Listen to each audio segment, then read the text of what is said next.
can never be the same again. The weaver's golden thread. They say a gift is never free, and that a blessing can turn into a curse if you stare long enough. Tonight, I want to tell you the story of Martha Lyle, a humble village weaver who learned what happens when fortune is spun into gold. Martha lived in a single-room cottage on the edge of Dunwich town. She wasn't rich, nor poor. Her loom kept her fed, her cloths kept her respected.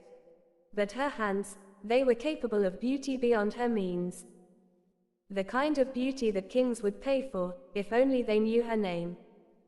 She dreamed of more. A warm coat in winter. A real shop in the market square. Perhaps even enough coin to never fear hunger again. But dreams like that are dangerous. Because the world always listens. One afternoon, during market day, a stranger appeared. A tall man in a cloak stitched with tiny golden knots.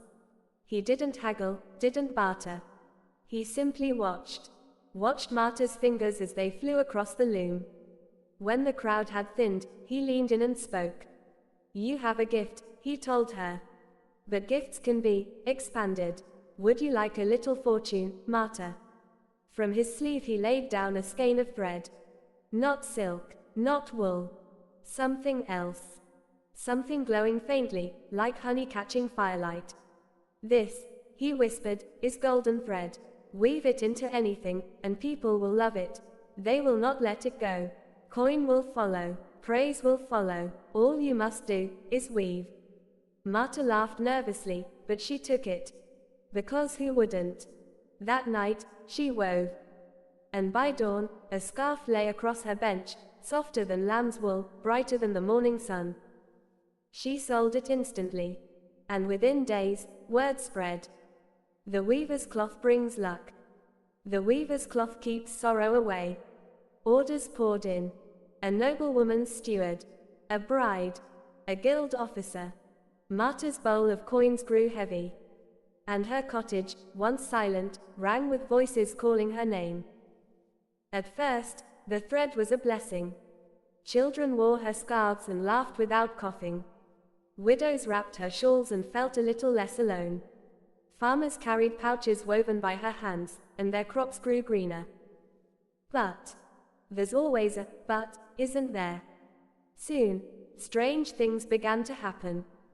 The noblewoman who bought a mantle refused to remove it, not even for sleep. The steward who hung golden threaded curtains stopped answering letters, stopped speaking to his family. A woman wrapped in Martha's blanket refused to marry, terrified the cloth's comfort would vanish. Her works became obsessions, not treasures, prisons. And worse, Martha noticed her own hands changing. Her fingers, once deft with plain wool and flax, now faltered. Ordinary cloth slipped. Her hands no longer remembered the simple weaves of her childhood. The golden thread had stolen her craft. Left her with beauty that chained, not freed. Martha tried to stop. She burned scraps. She buried skeins in the river. But the people came anyway. Desperate. Begging. Threatening. "Just one more scarf, Martha. Just one more blanket, for my child, for my husband, for my luck." She couldn't escape. The breaking point came one winter night. A mother arrived with a feverish child. The boy's breath rattled like dry leaves. "Please," she begged, "one cloth. Save him." Martha hesitated. She knew what the thread did. But she could not refuse. She wove. The boy's fever broke. The mother wept with joy. And somewhere else, a neighbor who had once owned Martha's cloth threw himself into the river when thieves stole it. Because to lose the golden weave was to lose meaning itself. Finally, Martha saw the truth. The thread did not bless. It amplified. Desire, greed, fear, obsession. And it would never stop. So Martha did the only thing she could. She took the final skein to the Black River, and under the moonlight, she unraveled it. Thread by thread, feeding it to the water. The river glowed faintly for 3 nights, Fisherman swore the fish bore golden scales. But then, it was gone. Slowly, painfully, her town began to heal. The widow sang again. The steward opened his letters. The children played in the square. And Marta.